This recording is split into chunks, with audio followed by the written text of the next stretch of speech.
All right. Let me make sure this works. There we go. Hello, everybody. Welcome to the fifth live stream of SunnySide. You just heard the autumn night theme, not the shrine theme. I put that video together half an hour ago, and I totally forgot to hide that text. Anyway, my name is Siavash. I'm the game director of SunnySide. You guys might know me as Rainy. Joined with me is Sydney. You guys might know her as FemChef on the server. You might want to say hi. Hello. There we go. Um, really excited to be here. We had a bit of a break. Well, not break. We had a bit of a break from streaming, but we've been hard at work more than ever, and really excited to show you guys all the stuff that we've been working on. So welcome to this one. Um, as always, let us know if there are any technical issues during the stream, namely audio. But otherwise, should be good. That autumn theme, we'll share more about it very soon because that's an unfinished version of it, which we will go over again in the stream in a minute. And I have goddamn dandruff in my hair. Okay, right. What do we have on the list? Um, actually, you go ahead, Sydney. With the GDC stuff. Yeah, so Before that though, sorry, I quick, was the QA channel is up. Is it? Oh yeah. Okay. Yep. The QA channel is up on the server. You guys can post your questions there, and we will read it. Get this down. Okay. But yeah, you guys can post your questions there. We were in GDC and Mix and all that, and Sydney is here to tell you guys all about it because she was there physically. Yeah. Yeah. And you guys might notice my voice is a little on the rough side because it's been a long week, y'all. So yeah, so we were chosen in for anybody who doesn't know, we were chosen to be part of something called the Mix. It's the Media Indie Exchange. Yep. It's basically a bunch of indie games get chosen to kind of be showcased for this thing, and I could go on and on about what the Mix is, but it's really better if you just go check it out. Their website, mediaindieexchange.com. Um, and it was a couple dozen games, and we there was a digital event and there was a physical event. So we were in both. We were part of their whole digital showcase, and then we were also part of their like physical event, which happened on Wednesday night. And yeah, so yeah, Rainey's showing it.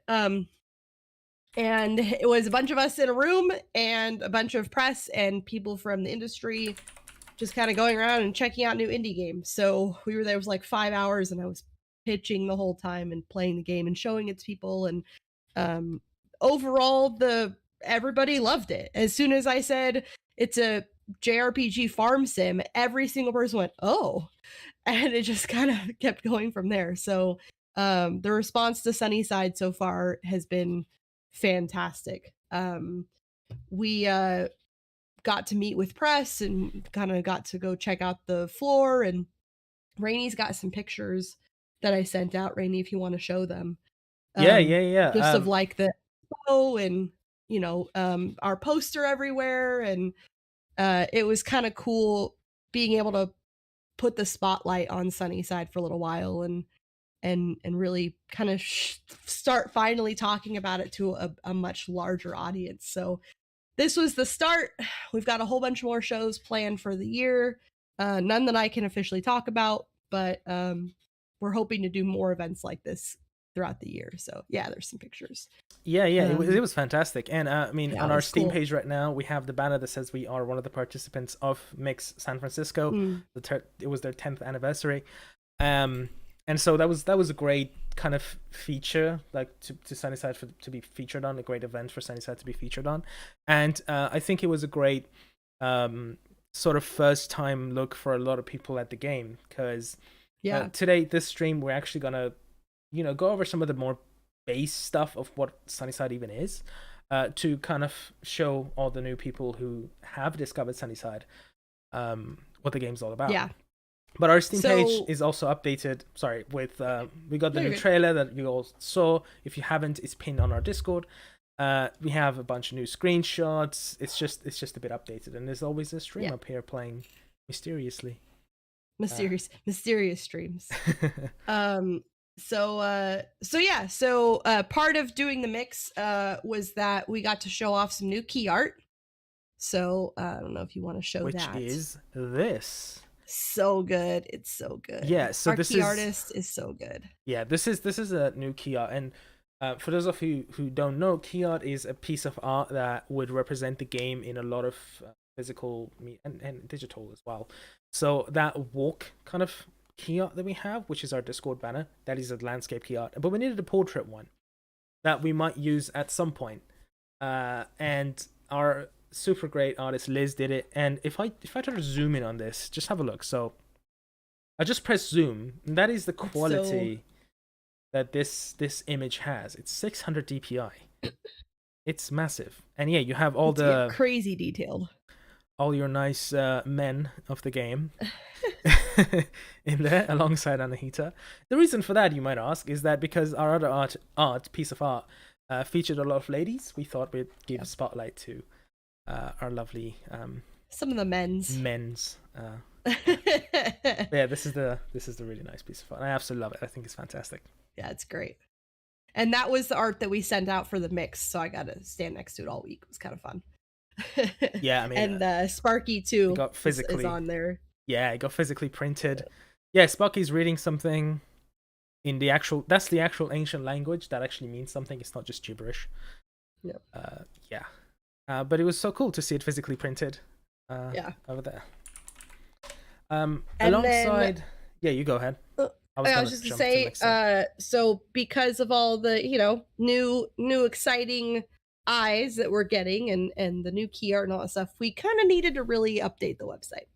It was time. So Rainy took a couple days and really made an incredible new website for us. Yeah, not that the old one was bad. It was just, it needed some new polish, I think. Yeah, all the power to Destiny, which put our old website together for us. It gave us a lot of time to actually focus on the game, but my background's in web design, so I finally had the time to focus on it. I was really excited to jump in. So I think it finally looks as polished as the game, really. So you have the game, then you have the new trailer and all that stuff, and we have also obviously changed all these smaller pages. So there's a really nice FAQ that you guys can read if you ever have questions you can't find. Obviously, it's going to mirror the Discord, so if you're on Discord, you can always check that too. But it's also on the website if you ever need it. We have updated the team section as well, so you can read all about us and see what we look like if you want to know. And but generally, I think the website looks a lot better, if I say so myself. Yeah, it looks great. Okay, so the next section of the stream, also the stream is gonna be packed with new stuff in the engine. So stay till the end. We're gonna show a lot of stuff in the actual engine some of them will be included in the last update of the alpha. But the next section, we're actually gonna talk about the game, the major mechanics, what are our goals with it, how the game's gonna look like, what the game's gonna look like when it comes out in November, and all of that. So, if you want to start, Sydney.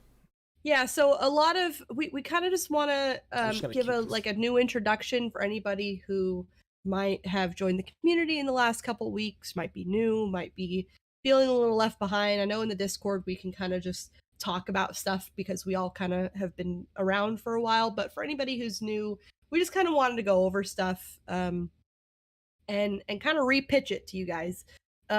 So for anybody who's new, doesn't know, SunnySide is a JRPG farm sim. Ooh ah. The main mechanics are your classic farming mechanics. So you've got, farming, ranching, and raising animals, food crafting, think making like cheese and stuff, and then in cooking, and then friendship and romance, and then you've also got your like classic JRPG mechanics. So you've got turn-based battle, skill trees, equipment, stuff like that. So and then everything all kind of works together. So the main storyline follows the kind of JRPG mechanics, and then the rest of the town, what we're calling the harmony quests, where you befriend and potentially romance the people of the town. That's more on the farming side, but in order to progress through the main story, you have to do farming, and in order to progress through the harmony quests, you have to do the battle system. So everything kind of works in tandem with each other. So some of the things that we're doing different than a lot of the other farm games is we're trying to modernize everything, is really our goal. So instead of, every mechanic that you're used to is kind of getting a modern upgrade. So for farming, instead of, using a watering can, a lot of our community knows you're using a hose. A little bit of an update. Same and thing if I may, yeah, go ahead. one of the things about the progression that you just mentioned is that it's not only specific game mechanics that we've tried to upgrade for the sake of upgrading. A lot of it stem from the actual point of the game, or why the game is. Let me actually just go back to my face. I feel a lot more in control when essentially there's a reason behind all of these decisions. It's not just so that we're different, or we're changing this system because it sucked. No, it worked really well in the old games. I myself, the reason I started making SunnySide was Harvest Moon, so I absolutely adore those games. But I think in terms of our game, it worked better to change these systems, because we were trying to tell a story and a narrative, and I'm not talking about a specific quest in the game, just the whole theme of the whole thing. It worked a lot better if there was a hose. It worked a lot better if you didn't own a kiln yourself and you had to go to town to get services for your metal. We're kind of, for every decision that we've had to make, we kind of run through a series of questions. The first question is, how is this done in real life? So for farming mechanics, for cooking mechanics, for friendship or whatever, how does this actually happen in real life? And then our next question is, how does this happen in Japan? Because we have to make sure it fits the area we're in. We don't want to step on anybody's culture. We don't want to offend anybody. And then after that, it's how do we gamify this and make it fun for the player? Yeah. Would you say that's right? We kind of go through those steps. How does this... That's very correct. And that really is reflected nicely through our social aspect of the game, which is one of the bits that we get questions about all the time. Like, why are we deciding to not have children in there? Why are we deciding to push marriage forward? Because I'm telling you not to expect the same kind of story that is the norm in farming sims, which is, more of a light-hearted story. Sometimes it goes really deep, absolutely, but the interactions aren't as deep as, say, Persona or Yakuza. You don't have a narrative-focused game. But SunnySide is going to be a lot more narrative-focused than you might imagine. Yes, we have an open world. Yes, we have a sandbox-type gameplay, but that is complemented by a super kind of, even linear at times, narrative that you have to follow. So if you decide to romance a character, it's not going to be a bunch of events that you go through. It's going to be a lot more in-depth. It's going to be a lot more involved. It's going to take a lot more to go through all these events that happen. It's going to be a bunch more cutscenes. A lot of talking. A lot of talking. And that's why it's a lot more involved. So I was talking with my partner the other day about how much I preferred Persona's take to just marrying your spouse, because in Stardew, when I married my romance, I guess, character I like to romance, that was endgame for me. I never continued past that, and it kind of felt empty afterwards because there wasn't much that was happening. So I was talking about how much I preferred the fact that you can't marry in Persona, because then you get to, sorry, spoiler alert, but in Royal, you get to plan your Valentine's Day, and then you go through this whole event that takes a few hours to go through. And I prefer that to the marriage thing, because the marriage thing just feels like an endgame situation. Whereas, I agree. Yeah. And everything that we're doing is really, I kind of been telling people, everything that you know about farm sim games, just kind of throw all your expectations out the window. We're using the things that other games have done more as guidelines and kind of things that people have liked, but we're not using it as a steadfast rule system that we have to follow. So we really want SunnySide to be our game. Yeah. Our art style, our narrative style, our mechanics, and doing things the way that we want to do them rather than just reskinning the mechanics that everybody has kind of grown used to. Yeah. So and that's another really important thing that I'd like to stress is that we are not throwing shade at other games for making a more traditional farming game. We're just saying that SunnySide is not necessarily just a farming sim. It's more of a JRPG, if anything. If a game would be a perfect comparison for SunnySide, would be Rune Factory. And SunnySide without the fantasy. Without the fantasy, it's not super comparable to Stardew or It was at first, but we decided to really focus on the narrative. And then I came along. Yeah, we decided to really focus on the narrative, and now it's a lot more of a Rune Factory type JRPG, which is a lot more involved in the story alongside the gameplay. And I saw a question about battle. Yes, battle will be part of the... You don't have to do it, but you can't progress through the main storyline if you don't do it. Now, we can't really talk about battle because that's one of the things that we're going to have a big bang about. It's embargoed heavily. But I can say that it's just like every other mechanic, it's pretty different in terms of you don't have to like harm another creature to progress. It's very different. No. And yes, there are absolutely non-lethal options, and yes, it is absolutely encouraged to do the non-lethal options. Yes, and it's not about grinding. Our battle system is not a grind system. It's more of part of the whole narrative than anything. Yeah, everything that you have to do in SunnySide is going to have a very, very distinct purpose, and it's all related to each other. So, if you're fighting in the caves, it's going to be story driven. You're going to want to be there. You're going to want to be part of it because you're following the storyline, because there's interesting things happening, because the different biomes that you'll encounter are going to be really fun and cool and interesting, because every level of the caves is going to have a new musical theme. So overall, it's not just tacked on to the farming game. It's really a huge part of it that you guys just haven't seen yet, because we want it to be exciting. We want your first time seeing it to be, oh, this is really cool. And we didn't want people to really get sick of it. Yeah. So that's another part of why we kind of embargoed it and didn't put it in the alpha. And then also, and it's true, and we'll keep blaming Callum, our product manager at Merge. It's just too cool to show too soon. So we want to use it as like a marketing point later on. So, but everybody who has early access now, throughout the next few months, is going to get offers to do what we're calling small beta tests. I'm calling them batch beta tests, where we're going to give you a specific instance of the game and let you test one mechanic. So whether that's the battle mechanic, whether that's the extended cooking mechanic and food production, whether or not that's maybe the romance later on, it's going to be a way for us to kind of tap into anybody who wants to be a part of that process. But all of that will be under NDA. So if you're part of that, you won't be able to share it. And it won't be the full game. It's just going to be specific pieces of it so that we can get some community feedback from everybody.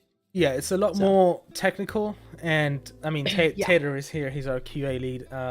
It's a lot more QA than, just an experience.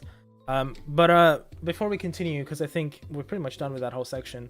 Yeah. Before we continue, just one last thing is that to help with the confusion about the caves, if you want to compare it to other games, it'll be very comparable to Persona's Palaces, every level of the cave. Yeah. Or it'll be very comparable to every chapter of, or actually every dungeon of the old Zelda games, where you have to do it through multiple sessions and really go through it. So that's how the whole cave system's gonna work. Before we move on to the next part, do you want to show the new trailer for anybody who came in late? I can do that. Yeah. You need to give me a minute though. Yeah. So while he pulls that up, with the mix, we kind of put out a new trailer It's on our YouTube now, and it was part of the mix showcase. But for anybody who hasn't seen it yet, I do think it'd be cool to kind of play it during the stream. It's only 90 seconds, so it's not super long. The coolest thing is Matt specifically, our amazing composer, he kind of I don't know if rearranged is the right, but he redid the main theme. We added some new live instruments to it. It got a couple tiny rearrangements, and I feel like it just really came to life. And then that got put on the new trailer, and it's so good. Those of you who have seen it already know how good it is. But it's great because it's going to be it's going to be a really good segue for the next part of what we're going to talk about, and I'm just going to prepare you guys for it so you can listen for it. And as Sydney said, Matt reworked it, but what we did is essentially all the instruments in this trailer are real played instruments. So we actually hired drummers, and we hired people who mix, and I'm not good with musical terms, so sorry. People who mix and master. So we hired a bunch of people to go and work on it, and this is the process we're going to take to finalize all the other tracks. So all the other current seasonal tracks, they are going to get mixed and mastered, and the drum tracks are going to be played by a real person on them. So they're going to all get a new fresh coat of paint before we put it in the game, and before we put it on Spotify, and before we press it into vinyl, hopefully, or vinyl record. Don't call it vinyl, it's a vinyl record. Anyway, right, let's have a look at the trailer. We'll be right back.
Yeah, a big shout out to Merge, our publisher, and their great trailer team for putting that together. Yep. I think it looks fantastic. Great job on them. Anything else we want to mention about music before we carry on? So all of our seasonal tracks are written. They're currently out for the live recordings and mixing and mastering, and we're now working on all the cave themes, and then those will be done in a couple of weeks, and then those will get sent out as a batch to be live recorded and mixed and mastered. So we're kind of doing them in batches. So yeah, all the seasonal stuff is done. You guys heard the little sneak at the autumn theme at the beginning of the stream. But yeah, the music's coming along really awesome, to be honest. I'm really excited about it. I'm gonna quickly answer a question from Jordan, and it's so the way it's gonna work is that we have a main storyline, sort of like a questing system that you choose main quests and stuff. So when you finish the main quest line, the game isn't gonna end. The game will continue, and then you can just go through other Harmony quests. You can go through the other NPCs' quests and get to know them and do their quests. So we're not gonna end the game. Continue. You also have expansion options. So I've mentioned this before. There are 4 different farms that you can unlock and purchase. so you can kind of expand your operations. And so yeah, there's a lot of other stuff for you to do outside of the main story for sure. Yeah, and essentially, when you finish the main story, we'll show you cutscene of it ending, but then you can continue. And we're gonna have lots of quests for you to do, and you can still hang out with NPCs and do all that stuff. So essentially, it'll go forever as long as you want to play it, really. Yeah. But we have a main storyline that is a lot more narrative directed. Yeah. Okay, so we have some characters to show you guys, and we're gonna start with Hina. Where's my mouse? There it is. Also, you're on the two-face. I know, I couldn't find a layout for the Okay. single face, so if you see weird stuff down here, just ignore it. It's not there. I mean, you know what? Since you guys been talking about it. There we go. Gotta give you a hard time. Yeah. Okay, let's find Hina. So, obviously, we're gonna have seasonal outfits for the characters. And these were the ideas that we had for Hina. Hina, for those of you who don't know, is Sebastian's mother. She has a health condition which stops her from being able to work and all that stuff. You'll know more when you play the game. Yep. But I think her outfits look fantastic. This is her spring one, which is the one that is currently in the game. These were some ideas and options for the summer. We're not going to tell you which one we chose. I especially like autumn. Yeah. What do you call this? We call it I guess a vest jumper or jumper vest. We would call it a sweater vest. Sweater vest. Yeah. And yeah, she has winter. I don't think we've decided if she's going to be romanceable or not because. We've decided. Oh, she is. We're just not telling people. Oh, okay. Well, you'll know if she's romanceable or not. But if she is, it's going to be a bit of a difficult task. Writing, it's going to be difficult, I guess. Yeah. Right. So next one is Kaida. Yeah. That's not Kaida. Where is Kaida? Find Kaida. Did you send me Kaida? You did send me Kaida. Yeah, it was right under Hina. Ah, yeah. I'm just gonna open it again. I just show you a bunch of cats. Cats. Kaida. So, again, Kaida, a little bit of information about her. She is the shrine caretaker. There we go. So, her summer outfits. And then we have autumn. And winter. And then she has a special as well, which she will wear during ceremonies at the shrine. It will be cool and if Jordan, the outfits change every year. I would agree with you. However, Same. the amount of modeling that would take is absolutely insane. That's probably not gonna happen. Funnily enough, you should mention that it's not more modeling. It's texturing. So we might be able to do it. Just different colors. I don't know. We'll see. Very good idea though, Jordan. Love that. Right, next one we have Anahita's portraits. I did not prepare this one. I'm shocked. Did you do Yuma's portraits? Yes. Wow. It's because we didn't have them nicely put together in an art, or we couldn't find that. Hey, you just gotta put up the ones that she uploaded. Just pull one. It's fine. Oh. I forgot our own character's name.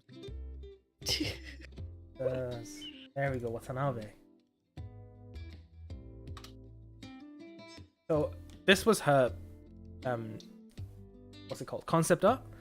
Obviously she's modeled and everything now, and the last piece of puzzle was her portraits, which are those super high quality images that you see at the bottom of the screen when they are talking to you. Let me just... Oops. Google is taking a second loading. Oh, that's not my fault. There we go. So this is her neutral. And I'll go through a random one. Why not? This is sad. It's under my camera. You know what? Until now, I didn't notice her piercing on her nose. No. That is such a nice detail. Jesus Christ, how much can I zoom on this? Pretty far. Pretty far. Shocked. What is your favorite? Confused, is it? Confused. Confused is always my favorite. Yeah, they have so much personality on the Confused one. And I mean, everybody's favorite, Blush. Yeah. She's one of my favorites out of her character.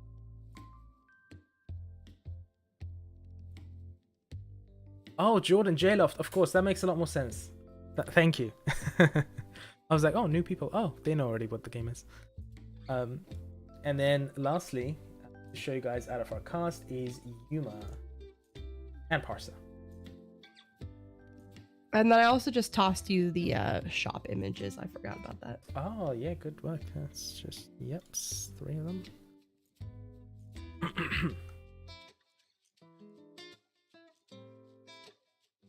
And that's there. This one's Yuma. And yes, he is romanceable. How old was he again? I think he's late. Nobody 40s. really knows exactly, but I mean, I know, but I'm not telling people. yeah. You know, his blushed one almost looks like he's drunk. This is so red. And then he's a vendor. And so he also has a shop image, which is this one. And I think it looks so pretty. What is that? Yeah. What is he holding on his right hand? One hand is holding like a biscuit or something, and then the other hand's holding a canister of green tea. Oh, green tea. Nice. Yeah. And speaking of shop portraits, another vendor in the game is Xander. And this is his. And I think he's super cute. He works alongside Yuma in the mill. And yeah, this is what you will see. Where did my live stream? And then I think your last one's Parsa. And then it's Parsa. Oh, Parsa's portraits are so good. Oh yeah. They're so good. I'm actually so proud of those ones. Yeah, they look great.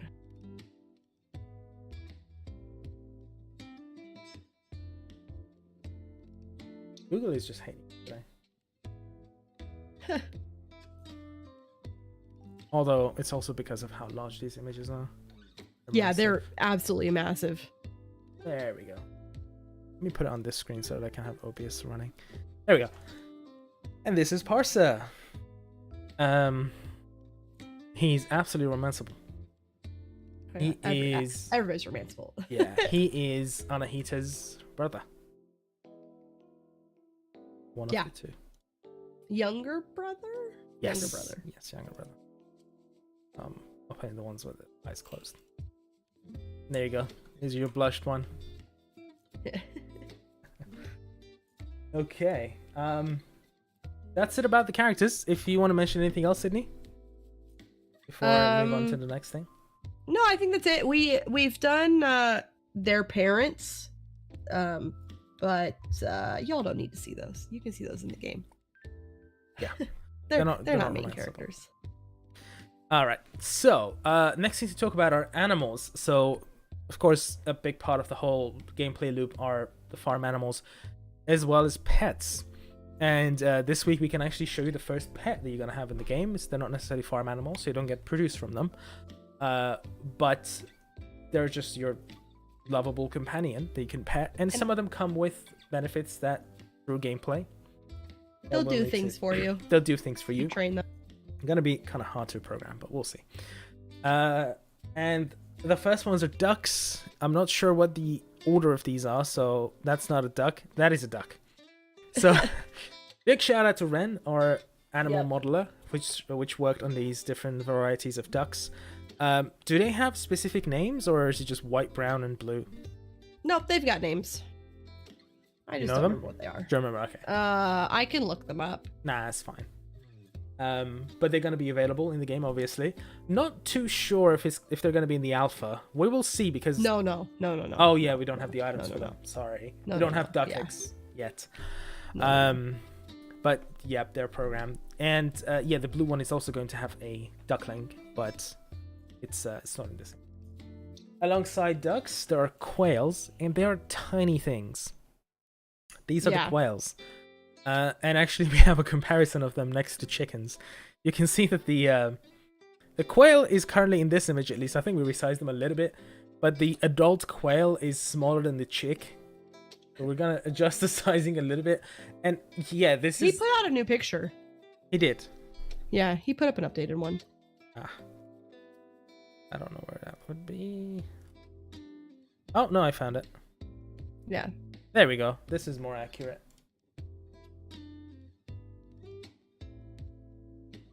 There we go. You know what? I really love their face. This face. Just... Hey, can we have this as an emoji?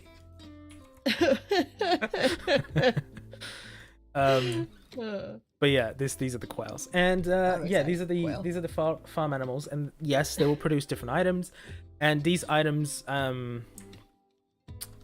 will go through it in a bit. But one of the things we're going to be focusing on next month is going to be what we call food crafting, and it's part of the whole gameplay loop of what you can do with the produce. It's nothing revolutionary, but we are going to go a lot more in depth with it than it's been done before.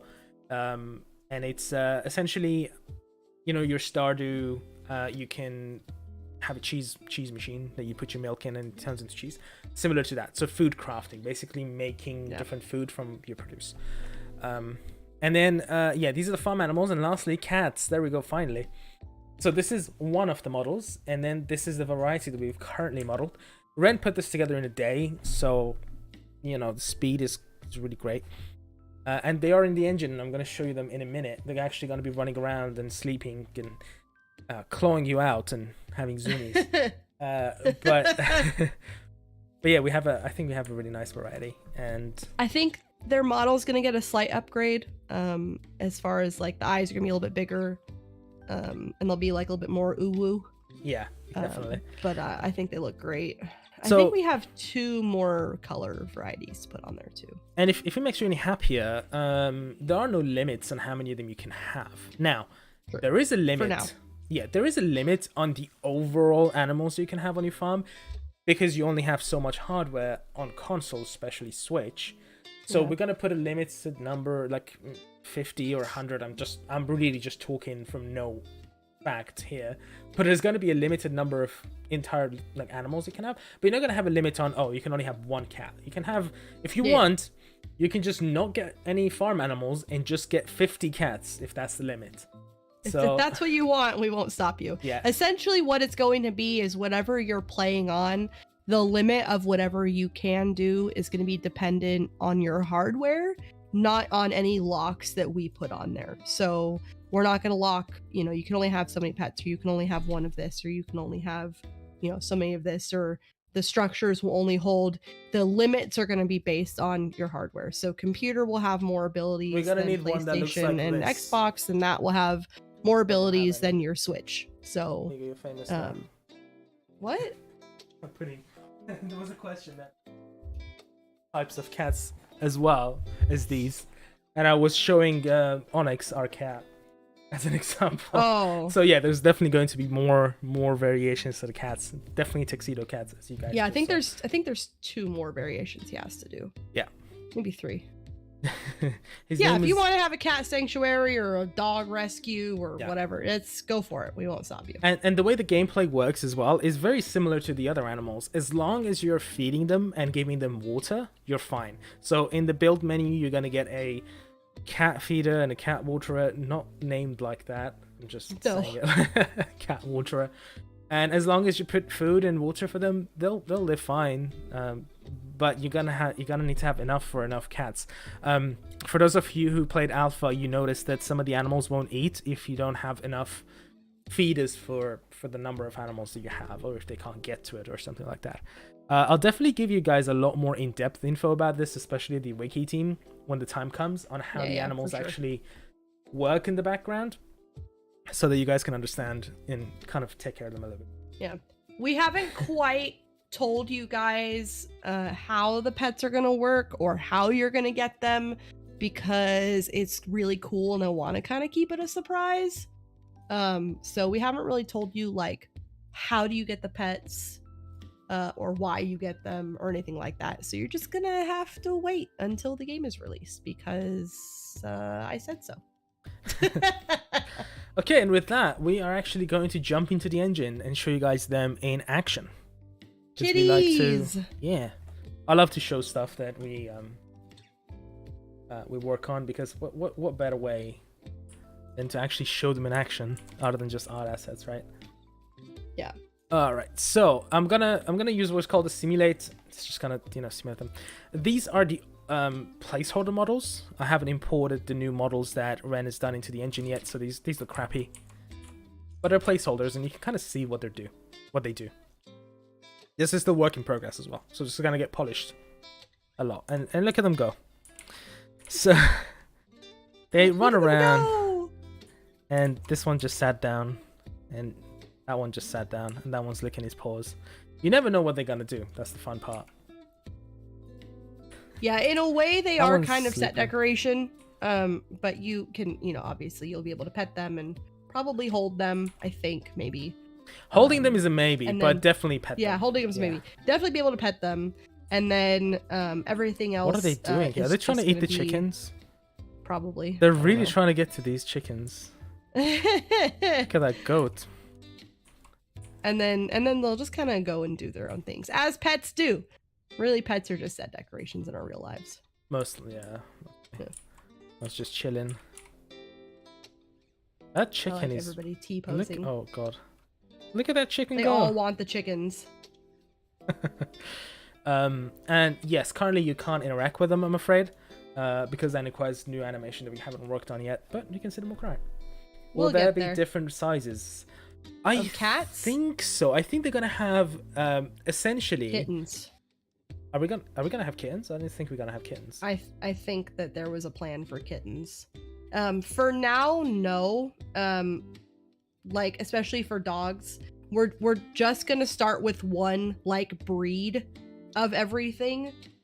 Because you have to think every new breed we do is new modeling, and that's days, and then it's new animations and new textures and all that stuff. So for now, every pet that we do is just going to be one breed. I know everybody wants their own pet.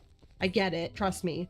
But we have to always remember we're an indie team, so we can only do so much. So for now, it's going to be, so this is kind of like American short hair. We're not going to be doing long hair cats yet, but and same thing with dogs. We'll have like a medium, like regular, like lab looking dog, like a Labrador or something. And then eventually over time, when there's time, if there's time, we can release new pets. And if and when we do that, it will always be just a free update, or it'll be included in some other pack. Yeah. So we do want to keep adding to them, but for now, base game, it's going to be one breed of each animal. And it's essentially to Will there just, be a laser pointer? it's essentially to just get the animals in the game, because if we spend Yeah. time adding variations, then we don't have time to actually add a new type of animal. And we'd rather add the animal itself and then, at the end, that this was just running to me. Hi. All right, so one thing that we added to our lovely debug menu is randomizing the character, and that is going to be added to our character creator as well. But I just wanted to, it makes some really cool looking characters, but it makes some problems because it's super work in progress. But it makes some cool looking characters too. Like sometimes the mixes are just really cool looking, I think. Look at that one. I would rock this. Look at that. But anyway, this is also why we can put together those nice screenshot Saturday videos without spending too much time. I just click on randomize player and done. And speaking of looks, we updated the camera app on the phone because it was kind of crap and it wasn't done at all. And this is going to be something that is going to be included in the alpha update for you guys, because we kind of want you guys to use it. So if I open the phone and if I go to the camera app now, selfies. So the character will actually hold the phone like this. You can zoom in. I don't know why I always have a resting bitch face, but he does. Or she or they. And yeah, you can take selfies, and you can also switch the camera to the front camera if you just want to take a normal photo. But it's actually, what I like about it is that it's actually on the hand of the player. So even if you're in the front camera, you can see legs, that stuff. And it makes for some really great opportunities. So if I go stand by everybody's favorite Gabe, or actually, you know what? Let's try Kyle. So he's gonna be looking at me like that. So I'm gonna just stand by him and open my phone. Oh god, I went inside his head. There we go. He's not very happy about me taking a photo of him. Impromptu. He's like, what are you doing? But you can go ahead and take it, and yes, you can go ahead and there we go. So yeah, the player does look very disappointed all the time. I don't know why, he's just not happy. Now the other thing that I want to talk about is our cooking system, which we have fully reworked. And thanks to all the people on the community that gave us nice feedback about how it should look or how it should work and how we can improve it. I remember probably the very first person that mentioned it was Dr. Dita, which mentioned that, hey, instead of the floating UI, what if they're actually on the table? So I took that very personally, so I actually did it. These are the 4 cookwares that are in the game right now. So, you know, you have the cutting board, you have the grill, they're completely reworked, so they work differently now. In addition, an electric hob or stove and a small oven, and they're all functional. And let me demonstrate my favorite part. Do I have audio? I think I have audio. Let me just make sure that the audio, because there is nice audio. I'm gonna full. There you go. Okay, the audio is really high now. And I'm gonna stop the music. Okay. Okay, yeah, fantastic. Right, so I have this cardboard box which has a lot of bits of food and pieces in there for me to be able to make stuff with. So bread loaf, cheddar cheese, I have some marinated beef steak, I have a pan, curious, and I have a pot. I hate myself. I also have a shallow oven tray. And as you guys can see, we have cookware such as pans, pots, and oven trays and stuff, because they're going to be an essential part of the cooking system. And how it works is, and I'm going to show the currently available systems and how they improved. So when you interact with them, the first thing that you see is changed is the actual app itself. And before, actually, let me go out and I unlock all the food recipes. This is going to be a bit loud. Let me mute it. Oh god, that was... Thank god I muted it. Okay. So you see the phone is portrait. So one of the things that we really hated, and the reason for it was the inventory, was the fact that the phone was a landscape. Now the reason it was landscape is because we had to show you the entirety of inventory. But we finally decided, let's just break it up. I don't think people are going to be too precious about where their items are in the inventory. And they are. This is still reflecting how my inventory is set. But, you know, layout-wise, it's not a 6x4 instead of it's a 4x6. But everything is where it should be. But it allows us to put the phone portrait in the corner of the screen, so it only takes 1/3 of the screen, so that we can show the actual cookware itself on the side. Now, a very simple recipe is cheddar cheese and bread loaf. And recently we actually changed this so that you actually have to cut the bread loaf into slices and then mix it. But currently it's just bread loaf and cheese, gives you cheese sandwich.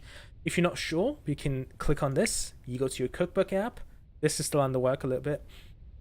You can scroll and find cheese sandwich. Click on it. It shows you a nice 3D preview of it. Tells you what it is and what it requires. We are going to add an option for you to be able to click on, and it will automatically put it on the cutting board, so that you don't have to go through that whole thing. It's just a convenience thing. But anyway, bread loaf and cheddar cheese. And as you can see, there's no floating UI anymore. They're actually on the table. And when I place it, you can see it nicely there. And if I want to pick it up, I'll just click on it again. Now to cook it, there's no cook button or anything. It's all diegetic, which in game design language means all the UI is part of the world. It's not like a floating thing. So I just click on the knife and it starts. And for now, we decided to get rid of the fade. We're probably still going to have a nice effect of like chopping and then, you know, clouds of smoke coming up, you know, the cartoony smoke. Kind of like how Zelda does it, Breath of the Wild. But for now, it's instant and you get it. There we go. I got cheese Personally, sandwich. I like the little smoke poof. I think it's cute. Yeah, that's how you use that. But similarly, if I go ahead and give myself something that burns like softwood, and I open the grill, it is fully reworked as well. So I put in the softwood, I get that much fuel, and I go ahead and put one of these steaks there. Then we'll just click on the coal itself. We're going to add a lighter or something in the corner of the screen, but for now, it's just click on the coal. And it starts cooking, just like how it currently is in the game. And there we go, it's cooked. That was a little bit too quick. We're still working on that. But anyway, you can put more in there. And if you close it, it'll close it, the lid of it. And if something is currently cooking, you can see smoke coming out the side. And once it's cooked, you can see like a nice effect on the meat itself. There we go. And then we can pick it up. And we're just going to put it out and close it. Now, my favorite part. How can we cook the same thing on the electric hob?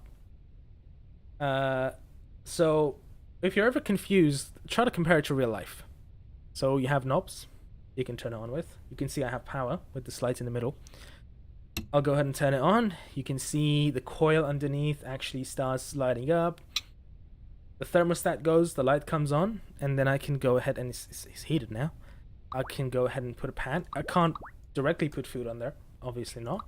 So I go ahead and put a pan, and then I put a steak in there. Then it starts cooking. I can also just leave it, and then it will, oh, it's cooked. I can leave it in there, it will burn after a while, but let's just pick it. And the whole reason behind this is that depending on if you use a hob, if you use a pan or a pot, you will get different things. You will get different food items out of them. For example, you might get stir fry out of vegetables if you put them in a pan, or you might get, I don't know, soup if you put them in a pot. So that's how we differentiate between them. The utensil, the pans, the pots, whatever, becomes a part of the like recipe on the back end.